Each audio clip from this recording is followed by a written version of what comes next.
Okay, why don't we go ahead and get started? Hi, everyone. Welcome. My name is Heather White. I'm the Executive Director at Together for Health, and I'm very pleased to welcome you to today's ongoing webinar series that highlights topics in global cervical cancer prevention and control.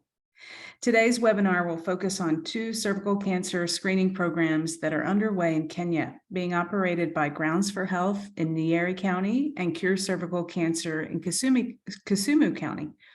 Both are aiming to reach women in predominantly rural and underserved areas, and both are working to scale HPV testing using a self-sampling approach and thermal ablation for treatment of precancerous lesions, along with referrals to higher levels of care as is needed. Today, we'll hear how these relatively new and innovative programs are learning as they go, adapting to meet operational challenges, and working tirelessly to demonstrate that the second pillar of the global elimination plan can be met even in the most challenging environments. Following the presentations today, we'll open up the discussion for the second half of the hour, and I would encourage you to share your questions in our chat box and the Q&A box. If you have questions, please write them there, and we'll do our best to get to all of them today. Before we begin, a few housekeeping notes. Please note that we keep all of our participants on mute. The webinar will be recorded today and will be available on our website after the event. You can find it at togetherforhealth.org, as well as a copy being sent to anyone who registered for the event today. If you're interested in learning more about this or similar topics, please let us know. At the end of the presentation, we'll post links on how you can get on Together's mailing list and contact us directly with any ideas or feedback about this or any of our webinar topics. We'd love to hear from you. Okay, let's get started. First, I'd like to welcome several members of the Cure Cervical Cancer team. Next.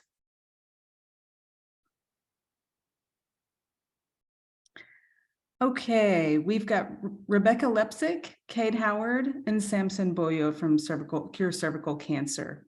Rebecca is the executive director of the organization. She's a registered nurse specializing in women's health who brings over 10 years of combined clinical and professional experience working in the healthcare and humanitarian sectors. Prior to joining Cure Cervical Cancer, she provided direct patient care as a labor and delivery nurse. She's my hero. Rebecca holds a Bachelor of Arts in Psychology and a Bachelor of Science in Nursing. Next, I'd like to welcome Kate Howard. He's the program director in Kenya. He spent 8 years in the Global South, and his experience is focused on program management, intervention design, and partner management. Prior to joining the team, he worked as a regional technical advisor at Sightsavers, as well as clinical research manager at the Papua New Guinea Institute of Medical Research. In P&G, Kate co-published work which contributed to a change in the WHO recommended treatment for lymphatic filariasis. Kate was a Peace Corps volunteer in Vanuatu. He holds a Master's of Science in International Health from Oxford University and a BA in Anthropology from Brown University.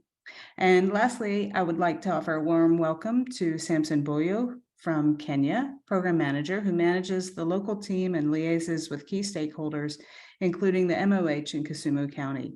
Samson has over 5 years of experience in global health, having served in different program management capacities in the oncology and hematology in Kenya, focused on screening, diagnosis, treatment, and survivorship for cervical cancer, breast cancer, lymphoma, multiple myeloma, lung cancer, sickle cell, and hemophilia. That's a mouthful. He holds a BA in business management and program management from Moy University. Welcome to your team. Over to you. All right. Thank you, Heather, for the very kind introduction. And thank you to the team at Together for Health, as well as all of you who are listening in today for giving us the opportunity to share our experiences and learnings with you, specifically with HPV testing. I'm Rebecca Lepsick, and I'm going to start out our webinar today and then pass the presentation over to my colleagues, Samson Boyo and Kate Howard. So to get us started, an introduction about Cure Cervical Cancer. We are a nonprofit organization dedicated to secondary prevention of cervical cancer, which is namely screening and treatment. Next slide, please. And I like to say that we are a small but mighty team. And here's a snapshot of our team. We are spread across the US and Kenya. Next slide.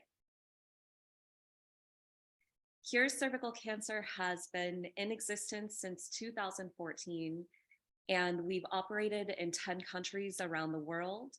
We have reached over 180,000 women with screening and treatment, and we have trained over 2,200 healthcare workers, including healthcare providers and community health volunteers. Next slide, please. Our programs boil down to three key components, which fully align with the WHO strategy to eliminate cervical cancer. And those are testing, treating, and linking referrals. So we are now using HPV testing as our primary testing method, and we're committed to treating all of the women who are HPV positive with the appropriate treatment, whether that's thermal ablation or advanced care. Next slide. About 2 years ago, we launched Mobile Health for Mamas, which is an innovative program designed to bring HPV testing and treatment directly into the community and to transcend some of those barriers that are preventing women from accessing preventative care.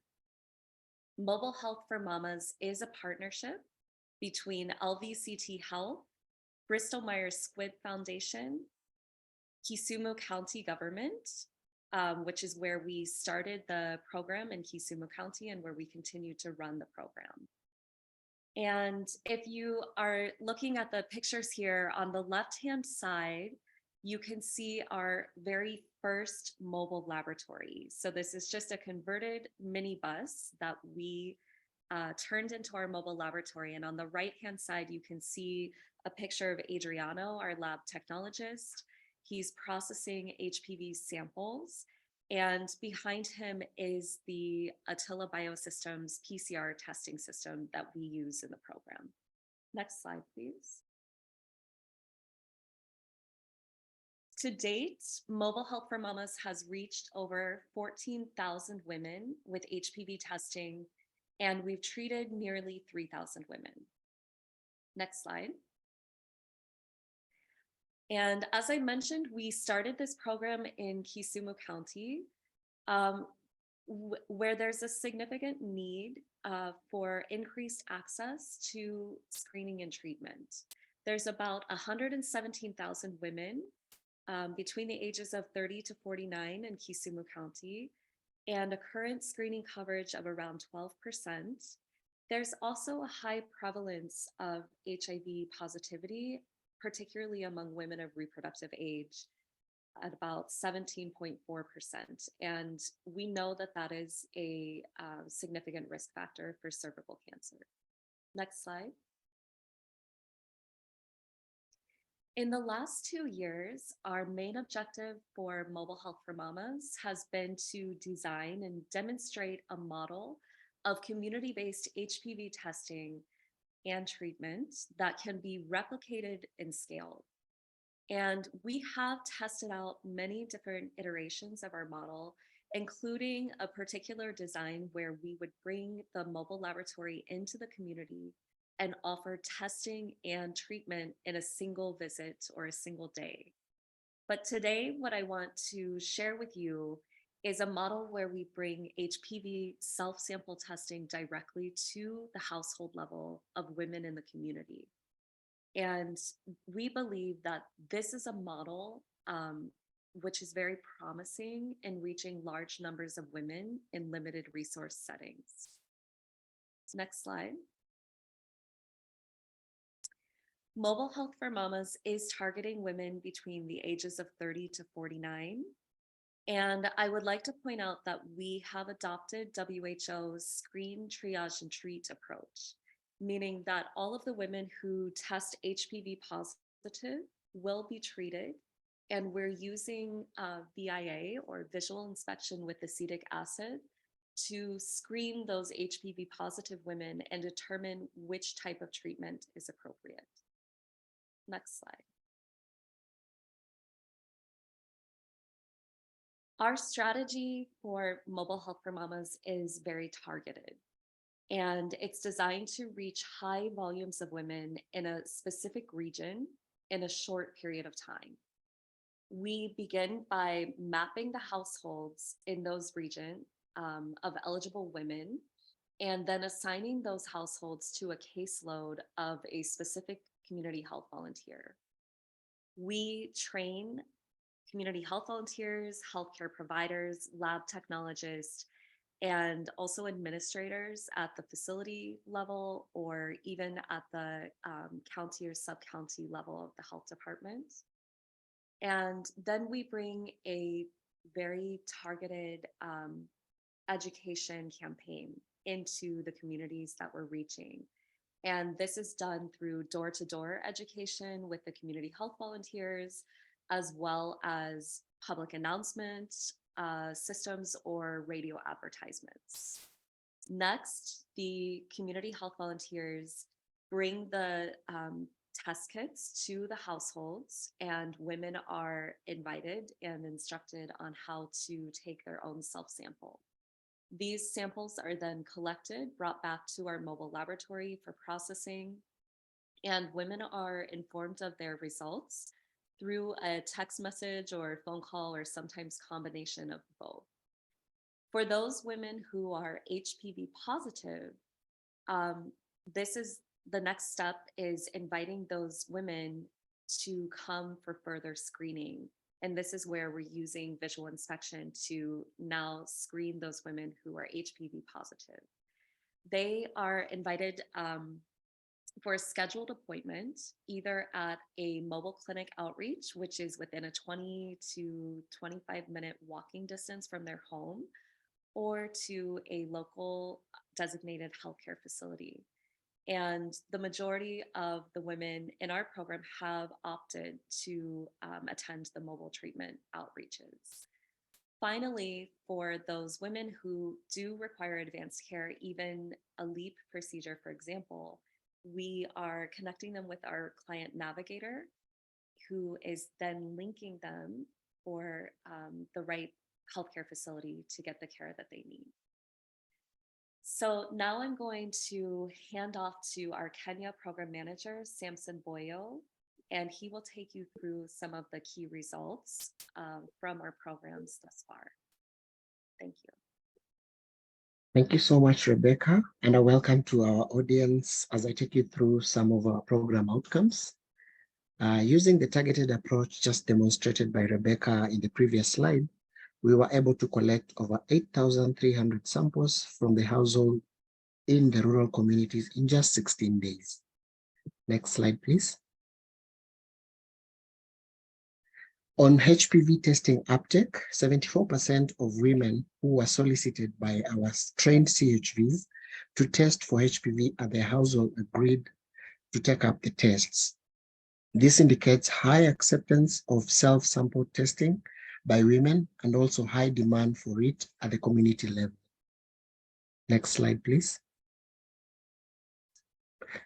On sample collection yield per CHV from the households, from the assigned households, the community health volunteers obtained sample from over 76% of their assigned caseload, as mentioned by Rebecca, indicating that they not only are capable of being the frontliners of HPV testing, but are also trusted providers of preventative healthcare for women in the communities.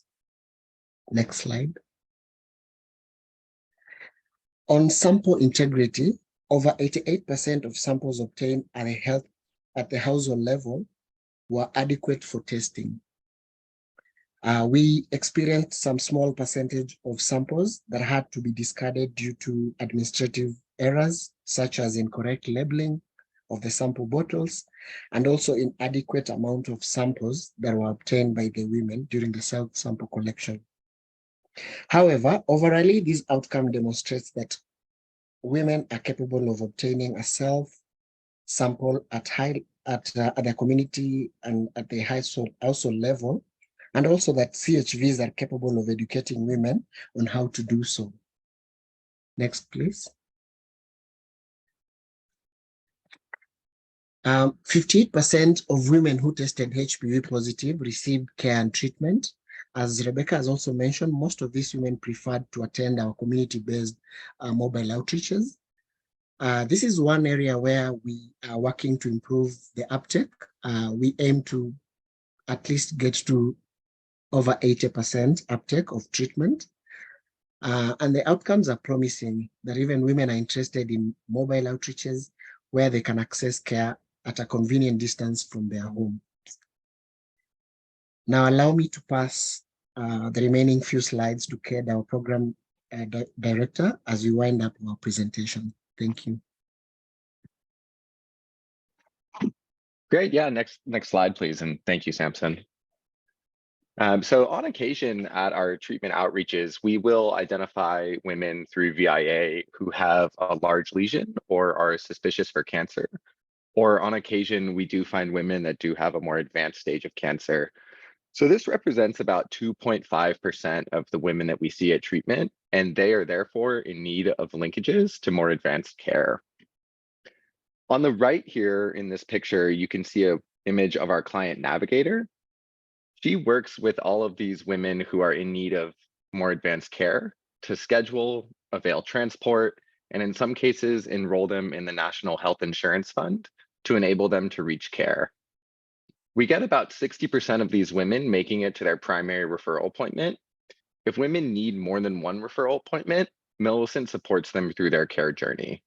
This has been essential to ensuring that we aren't leaving any women behind, as well as demonstrating at the community level that we're committed to providing care for all women who may need.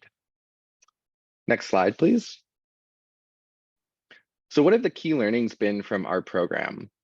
Well, first, we would not have been able to get through the amount of people that we have and have the impact that we have had without our close partnership with the county health department. They're by our side throughout every engagement that we make, from trainings all the way out to treatment, and give us a large set of resources and partnership materials that enable us to do our work. At the community level, we've learned that we need to approach treatment with urgency and by stressing the value and sustainable health outcomes that come with it. This helps increase the acceptance of the treatment in the community and brings more women to their treatment days who have tested HPV positive. Another lever that we found very effective at mobilizing community members is to standardize doorstep education. The community health volunteers go through a standardized training, are provided with standardized IEC materials, a script, as well as a video that they can show to women who are within our target age group. And again, just to stress the importance of the client navigation for referrals, we're aiming to not leave any women behind, but as well as to preserve our reputation in the community and make sure that women are comfortable and destigmatized should they actually test positive for cancer or have an illness that we are not able to manage directly in the community, that they will be supported throughout their care journey. Next slide, please. So the keys to our success have been the following. One is targeted campaigns. We go through community mapping exercises, provide CHVs with a list of the women that they're meant to reach, and work very closely with the public health infrastructure in the sub-counties we're working. The community-based approach, using members of the community such as the CHVs, as well as going door to door through our mobile system, again, increases acceptance, accessibility, and uptake. And finally, health system strengthening. Training CHVs and healthcare practitioners makes it so that our work lasts longer than just our visits in our mobile clinic to the community. Healthcare providers are provided with a thermal ablation device that is left behind at the local facility so that any woman who missed the opportunity to engage with CCC can still access the care that is needed to continue our fight against cervical cancer. Next slide, please. So thank you guys very much for listening to our presentation. We're very grateful for all of your time today. If you have any questions that we don't cover later in the Q&A session, please feel free to reach out to our email address as shown here below, or visit us on our website, CureCervicalCancer.org. Thanks so much, everybody. Thank you, Cade. Thank you, Samson, and thank you, Rebecca. That was fantastic. I'm looking forward to questions, and a reminder to our participants to feel free to put any questions in the Q&A box so that we can start to go through those. Okay, great. Now I would love to welcome Ellen Starr and Patrick Mbugua from Grounds for Health. I want to note that Grounds for Health is a recipient of our grants program, and we're thrilled to have them speaking about their work that we have played a small role in supporting. Ellen is the executive director of Grounds for Health. She is a nurse practitioner with over 35 years experience working in women's health with a focus in gynecology and family planning. She has worked as a provider at Planned Parenthood of Northern New England, where she moved through the management ranks and ultimately became VP of Health Center Operations. In her many roles, she has developed strong leadership and management skills while continuing her clinical practice.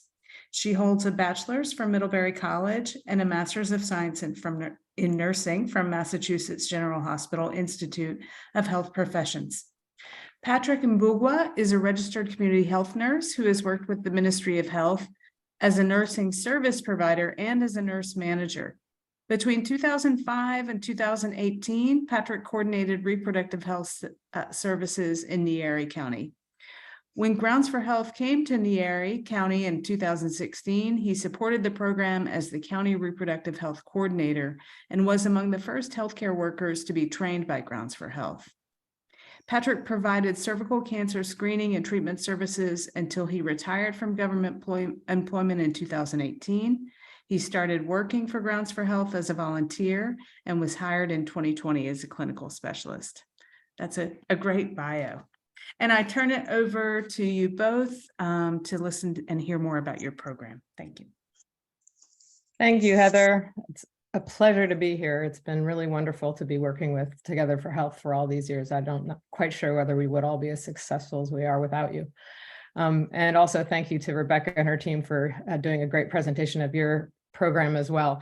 Rebecca and I have been in conversations about what we do to comparatively over the years, and it's been really fun to see how things are can be quite different from one place to another, and yet still successful and with very, very similar goals. So it's been great.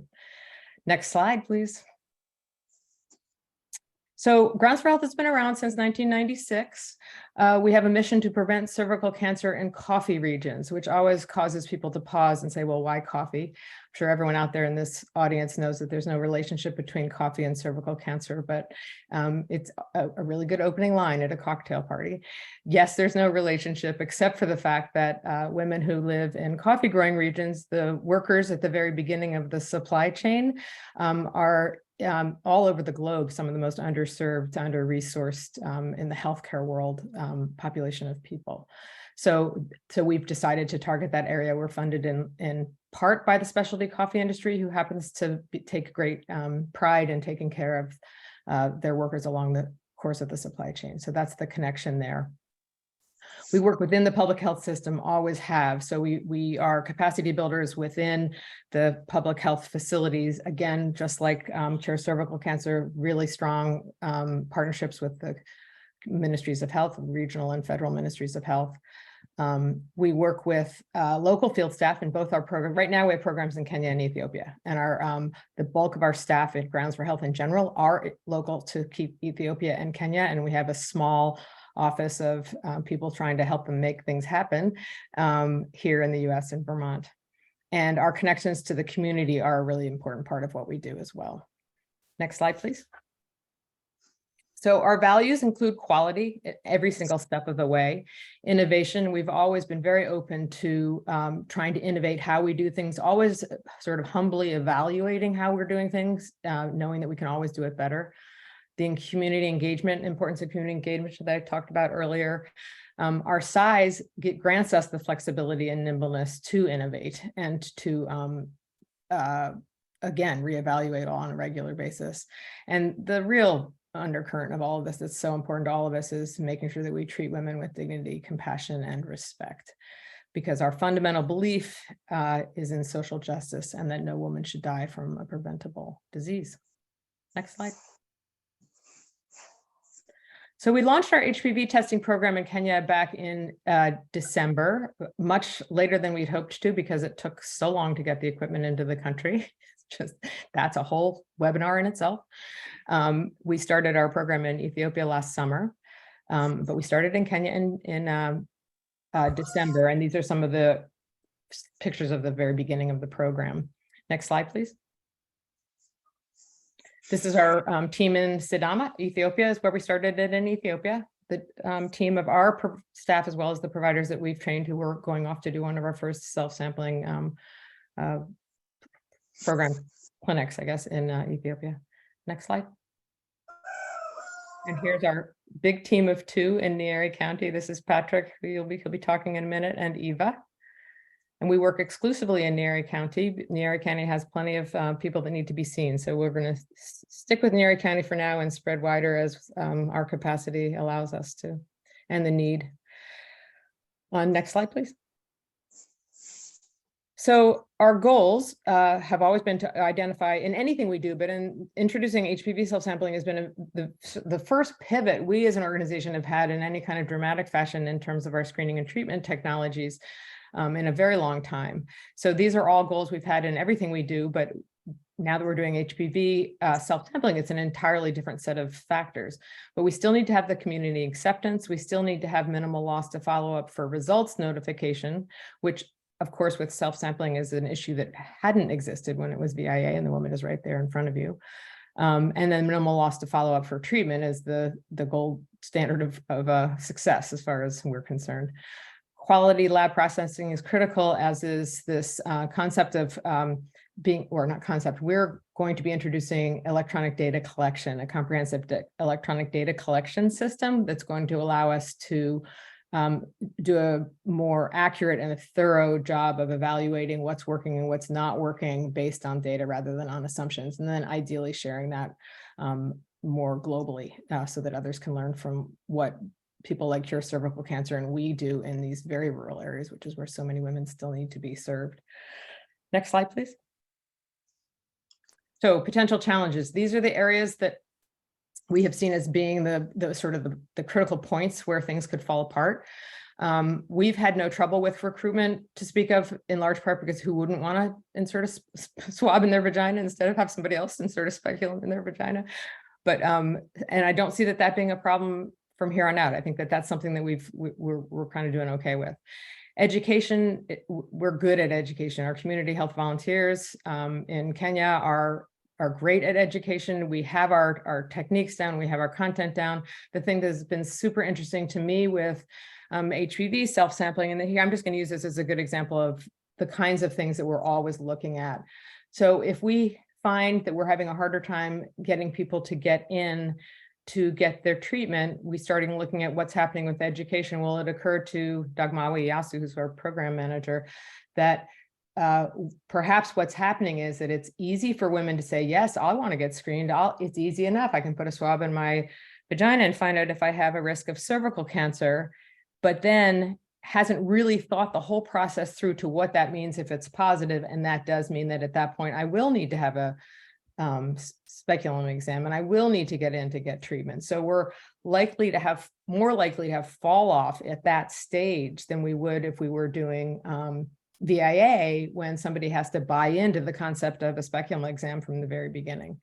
So that's like this great example of a little lesson, big lesson. Change it up quickly. We're going to have to alter our education in such a way so that we make sure nobody gets involved from the very beginning unless they know what they're buying into. Self-sampling techniques, another very small example. In Kenya, we had trouble with women having their swabs breaking their swabs off in half. There's a little point where it breaks in order to put it into the test tube. And wasn't entirely sure why, but obviously it was an educational thing. And we figured out what the problem was. We revamped our training and how to actually do the technique, and it's gone. But again, figure it out quickly, assess it quickly, change it up, fix it. We've had no troubles with cold chain. Our lab procedures have been pretty similar to what I think other people have experienced, which is that it takes some training. It's not something that you learn really quickly.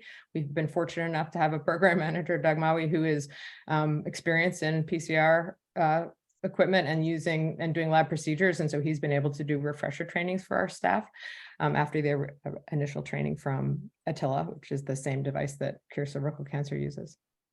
Patient notification has been, again, an ongoing thing that we will always do differently from one place to another, depending on what's working and what's not working.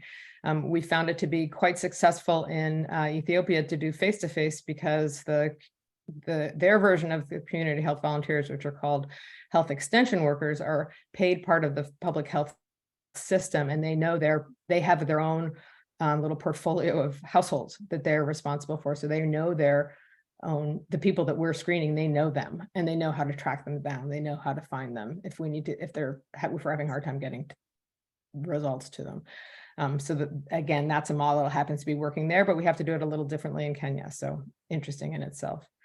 And then of course, patients reaching their treatment site is the ultimate challenge that we're always all going to be working for.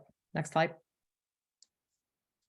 So at the moment, we have a current multi-visit approach model, and as of 2 or 3 weeks from now, we're going to be piloting our new single visit approach. Our goal always being to get to that same day screen and treat model that has always been so successful for us in VIA and cryotherapy. We're currently doing these community-based screenings in multiple locations. The test kits then get transported to the lab, run within the following week or so. Women are notified by phone, SMS, or face-to-face with a staff person or community health promoter or clinician. And the women who test positive are then scheduled for treatment. With the single visit approach that we're going to be piloting, women instead will be screened in the community in the morning. 50 or so we figure we probably will be able to do in the morning. Tests then transported to the lab to be run midday, bringing the women into the health facility. When they are getting tested, they will be told they will need to be coming into the health facility in the afternoon to get their results and then their treatment if needed. And the hope there is that loss to follow, we're reducing 2 different loss to follow. We're turning 2 loss to follow-up points down to 1. They need to be coming in to get the results in order to actually get treated. Next slide.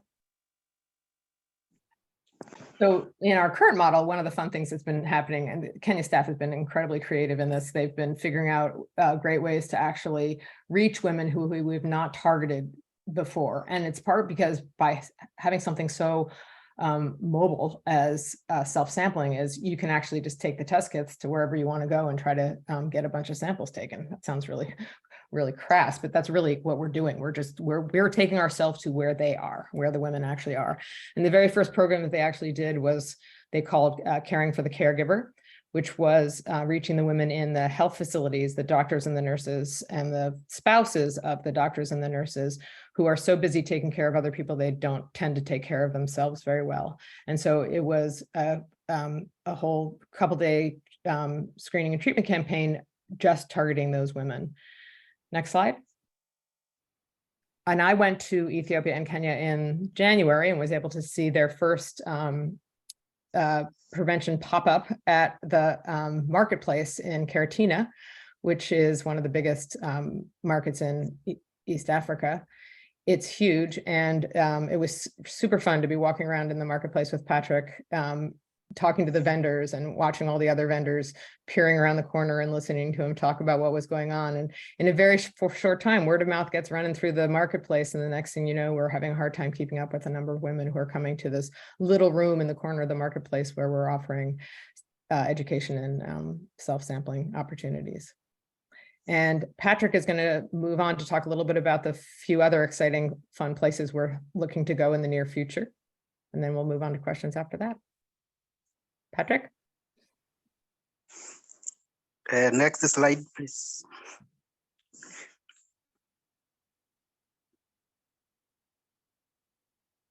Oh, thank you very much, Ellen. This is what we have ahead of us after implementing the HPV self-testing program. We are now planning to reach more women, and we have the plan of reaching the commercial sex workers through moonlight screenings. As we know, commercial sex workers operate over the night. So we plan to reach them between 6 and 9 p.m. We also plan to reach more women through women organizations, that is women groups. In Nyeri, women have organized themselves into groups and they usually meet every month. So we can use 1 month, we teach them, and then we agree with their next meeting. We shall be collecting the self-samples. We also plan to reach the county registrators, that is the county assembly females. County registrators are mainly the politicians who help the governor to reach or to provide the services in the county. So they are very important. If you are able to reach them, we screen them. They will be able to support us in educating more women in the areas they represent. And already we are in contact with one of the members of the county assembly, whom we are planning to organize on how we shall screen the members of the county assembly, females, and also the partners of the male MCAs. We are also planning to reach the rural health posts, which in Nyeri are dispensaries. The dispensaries are usually manned by 1 or 2 nurses, and they are assigned community health volunteers. So every sub-location has a dispensary. So if we are able to reach all the dispensaries, at least the whole Nyeri County will be covered. We are also planning to reach women through churches, as a majority of churchgoers are mainly women. So those are the groups we are planning to reach so that we are able to reach all the women in Nyeri County if possible. Otherwise, in summary, with the experience we have had since December, is that HPV self-sampling is well accepted by health workers, as it also reduces the workload as they only do via to those who are HPV positive. It is also well accepted by the women, as one does not need to be done speculum. One just needs to take a sample herself. We also have the support of the county health department, which is very supportive, cervical cancer screening being part of their provision, service provision. So we expect with the HPV self-sampling to reach as many women as possible in Nyeri County. Patrick. Yeah, that's how we plan to do or to reach as many women as possible. Thank you. Thanks very much. That's it for us at Grounds for Health.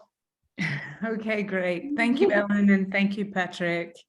Fantastic. And I can see we've got several good questions coming through in the Q&A box. Please do continue to post your questions and we'll answer them, as many as we can get to in the next 20 minutes or so. I am going to run through some of the questions that would be helpful, I think, to have both teams just run through quickly. They start with Gregory Sakwa, who asks, what are some of the cultural factors that hinder implementation of your intervention? Would either team like to just quickly give some top line thoughts about cultural dynamics that you've encountered?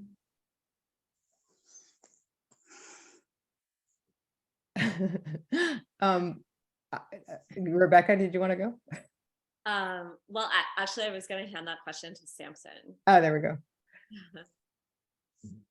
Yeah, thank you so much, Sakwa, for that question. Yeah, we, having to deliver a self-testing right at the doorstep, we definitely would have some gaps, rather challenges in terms of cultural factors. Some of them would be as easy as just, concern as, for instance, the men involvement in terms of, are they, do men give us the go ahead to have our women tested? And so what we were able to go around that was basically to ensure that we involve the men in this journey. We organized for barazas. For those who are in Kenya, we have community-based meetings, which invites a lot of men to just discuss general concerns in their community, like security and whatnot. And so during that time, what we do is that we take advantage of that and ensure that we offer education to just break that myth and misconception about the intervention. Thank you. Yeah, thank you, Samson. And I appreciate that. I realize that could be, an entire webinar or 2 or 3 in and of itself, but I appreciate you making note that bringing men into the conversation early on is a key part of any programmatic success. I can see that we're continuing to answer questions. I have a few for you that I'd like to put to both groups, and maybe I'll start with you, Rebecca, and your team. I'd love to hear about kind of your thought process as you were thinking about transitioning to a new screening approach, because I think, number one, it's still, as you all know better than I do, quite an arduous journey and task to take on. And so I wonder, what you all were thinking and contemplating as you decided to transition to HPV testing, and how that decision was made, and whether you had to change the composition of your staff or team to accommodate that transition. Over. Yeah, thank you, Heather. And that is a good question, because there's a lot that goes into the planning for launching something like our Mobile Health for Mamas or an HPV testing program.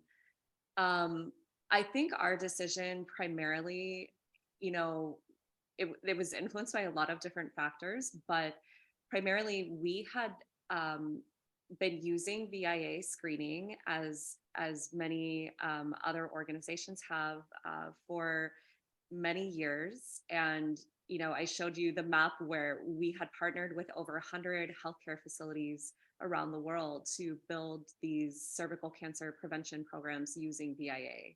And so we were well aware of the challenges and the limitations associated with VIA. And we were looking for a solution to overcome some of those challenges. So when the WHO published their recommendations for HPV testing as a primary testing method, we saw that as an opportunity to use that evidence and to start to integrate HPV testing into our programs. And it actually was very timely, because we began building Mobile Health for Mamas against the backdrop of the global pandemic in 2020, and then we launched in 2021. And our programs were definitely affected. Our screening and treatment programs were affected by the global pandemic. And again, self-sample HPV testing offered a solution for us to continue reaching women in spite of the different restrictions that we were facing. And we made a very key decision in 2020 that we were going to pivot fully to HPV testing as our primary testing method. So we decided to close some of our partnerships around the world and really move forward only with those projects which we could fund for HPV testing. And that's because we are just so convicted that this is a tool that we can use to have a very big and meaningful impact.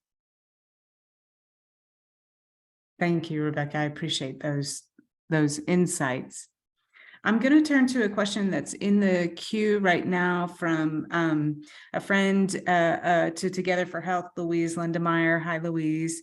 She writes, This is Hispaniola Health Partners. We did an HPV self-screening program in Haiti of 1,600 women. How do you deal with HPV positive women with cervical stenosis or atrophy who may not be appropriate for thermal coagulation, but could have endocervical HPV? And I'll throw that out to the group as a whole. Or perhaps, well, you may, almost everybody on the call is a nurse, but I don't know who wants to take that particular question. I can take that one, Heather, if you like.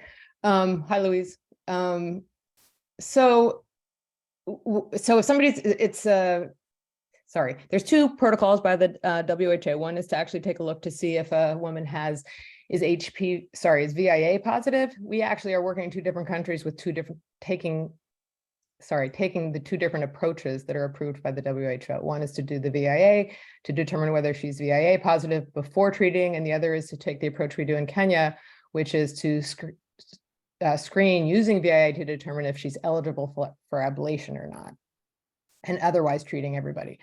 So if you are seeing troubles with cervical stenosis or atrophy and can't see the entire SCJ, it's really the same as it would be with basic VIA assessment, where you're saying, well, can I actually do ablative treatment if I'm not able to see the entire SCJ?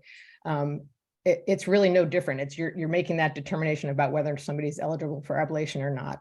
And if they're not, they need to get referred on for other services somewhere else.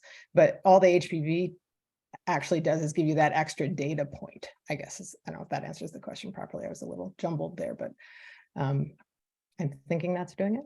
Yeah, thank you, Ellen, for that, and happy to connect you both if you have, if there's more of a conversation offline.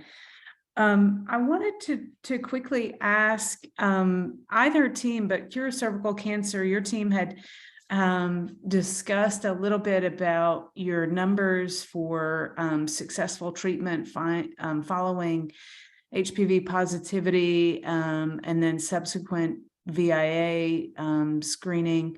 And I wonder if you could talk a little bit about what strategies you're using to overcome loss to follow up at that critical juncture. I think that I can't remember your percentages of women who were treated, but I know you must be working very hard to get that number up to the 80% and close to 90% for elimination targets. Could you talk about things that you're doing to try to bring women back in whom you've lost to follow up for whatever reason? Yeah, there's a lot of that could be a whole webinar in itself, because it is a huge challenge. And I think, Ellen, you mentioned that as well, that you had that on your slide with challenges. But maybe Cade, do you want to jump in and answer that question with some of the techniques that we've tested out and what's been successful for us? Certainly. So our results dissemination takes place with a text message based system. So we collect two separate phone numbers connected to the clients that have returned their HPV tests to us. And we attempt to get in touch with them via text message, giving them the date and location in their community of our treatment outreach. This originally was yielding, a little bit under 60%. At that point, we decided to further engage with the CHVs. So we tell the CHVs whose geographic area we are conducting treatment in to, do another round of mobilization. The CHVs go household to household and remind women that, based on their test results, they are eligible for treatment. This is, a great opportunity. It's also free of charge. That has boosted our numbers a little bit. We've also engaged with the county of Kisumu to do a two-part sensitization. So they run around in the community with healthcare promotion officers who have a loudspeaker and are driving awareness not only to the testing, but they also go back just prior to the treatment days. This has been effective. They'll go to markets, et cetera, just to make sure the word is spread. And I think one of the most integral components of our programming that we've actually seen an improvement in this rate of women coming to treatment is just being as upfront as possible during the community sensitization. We have a video that explains not only how to take the sample, but also the importance of coming to the treatment day, really stressing that this is a preventative treatment, and sort of trying to destigmatize the potential need for treatment. And finally, I think our support of women who have tested positive and need linkages to higher levels of care. The fact that we have supported them and have a social worker providing that psychosocial support, word gets around that you will be supported, and it's not like you're just going to find out you have bad news and there's no one to help you. I think that has also really helped shape our reputation for delivering on quality for treatment, which has enabled more women to feel comfortable coming. I'll also give Samson Boyo a chance to add anything that I may have missed here. And he sees this on a day-to-day basis, so he may have some other input for us here. Yeah, thank you so much, Ken. Just in the interest of time, really, I think one of the things that we are seeing is that as we continue doing some iteration in the community, in the target community, is that we are also leveraging on, what we are calling peer-to-peer influence. And so as we continue moving, saturating a particular point, as we move to the tail end of that geography, we realize that we are seeing more women come. So there is an opportunity to use peer-to-peer, strategy so that we can be able to have more women come to our treatment. It will be exciting to see how that turns around. Thank you so much. Yeah, thanks to you both. Those are great insights and strategies. I think, particularly your client navigator role is, I think, so important, and kudos to you all for putting, for really, making that a centerpiece of your program. I think those relationships and that hand holding, for lack of a better word, but just that support through the different facets of care is so critical. I wanted to ask really an operational question. It's geared toward the idea of sustaining these programs over time. Could one or both programs just talk about? I assume that women don't pay for services, but I could be very wrong about that. Could you talk a little bit about client services, how they're supported, and what women pay for, if anything? And maybe I'll start with with Ellen, with you and Patrick. Okay. The health facilities that we support, that are Grounds for Health supported health facilities, women don't pay anything for their care, for their services. They obviously are going to have high expenses if they end up needing to go elsewhere for a referral for higher level of disease, which becomes problematic for sure. We help them try to figure out how to get those resources, and in very rare occasions we'll actually help pay for it ourselves, but we truly don't have the resources financially to be able to do that for everybody. But in general, the care that they're getting is free. It's not at lack of a cost to all of us and all of our small organizations that are actually doing this work, and to the government itself. So it's not an easy thing, I should say, to necessarily do that for free, but it is wonderful to be able to do it for free, because I think we wouldn't be seeing women if we didn't. That's a simplistic answer to that question, but that's what it works for us. If it's not a Grounds for Health supported health facility and people have been trained otherwise, they do have to pay for services. But the health facilities where we have trained the providers in cervical cancer work, they get it for free. I see. And I know there are discussions, and my understanding, correct me if I'm wrong, is that cervical cancer screening in public health facilities in Kenya is supported through the National Health Insurance Scheme. Is that true? Obviously, that's not DNA testing, but women could go to public facilities for screening as well. Yes, if people are trained to do it. Right. Okay. Unless, Patrick, do you have anything to add to that? Yes, where cervical cancer screening is being charged, clients who have got the NHIF card are given the services free. Great. But HPV testing too, or just VIA? HPV testing, because we are only doing it at Karatina, we are providing it is free. Okay. I see. Rebecca and your team, would you like to say anything about costs of care for women? Sure. Yes. So the HPV testing that we're offering, it's all community based. We're not, linking with the healthcare facility to come and get your HPV test or to do an HPV sample. So all of our community based care is offered free of charge. The women, at this point, they're getting the self-sample test at their doorstep, and they're able to do that at no cost, and then to come to the mobile clinic outreach for further screening, or to the healthcare facility for further screening with BIA is also free of charge. We do not charge for thermal ablation treatment.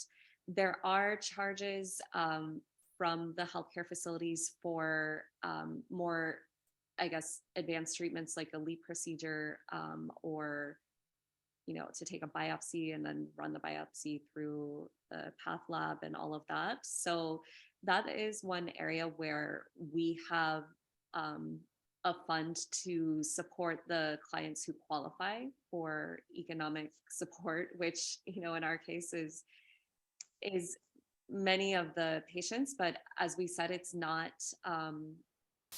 so many people in the big picture. With our model, we've had about 2.5% of people who really need referrals. So as they go along that referral pathway, NHIF is incredibly important because it will pay for some tertiary care like radiation treatment or chemotherapy. And another support that we give to clients who qualify is to pay their annual premium, like a one-time annual premium for NHIF, so that we can get them started on that process. So I think I covered it, but Samson, did I miss anything with costs? I think you've covered it all. Maybe just to add on to that is that even as we continue with this intervention and impacting positively on the women in our target area, I think what we need to also understand or appreciate is the fact that at our program level, we are one of our objectives is to demonstrate a scalable and a sustainable initiative. And so for us, what we are saying is that even as we pilot these activities, we are very keen on how we look at the cost implication. And the reason why I say this is because we are hoping that we can bring this to the table with the sitting county governments and also the national governments across sub-Saharan Africa for purposes of uptake. And at the end of the day, governments would be willing to take this cost if they see that it's viable. Thank you so much. Thank you, Samson, for bringing that. That actually was the sort of remark that I wanted to end the conversation on today. Really thinking about how do you start to weave together not only your learning from an operational perspective, but also the costing component, because I do think if you can share even within your individual models, cost per patient screened, cost per patient treated, certainly for higher levels of care as well, it starts to give county governments and decision makers more fuel, if that's what so to speak, to their own efforts in trying to build the case within the country and to external funders to support this work more broadly. I have about, I don't know, 5-10 more questions, but unfortunately we won't get to them today. I want to thank everyone for your time. And for those of you who may have still an open question or query, feel free to write to me directly, heather@togetherforhealth.org. Happy to connect you all to any of these teams so that we can hopefully build new partnerships and learning. And that's it for us. Thank you very much for your time, and we'll see you next time. Bye-bye. Thank you, Heather.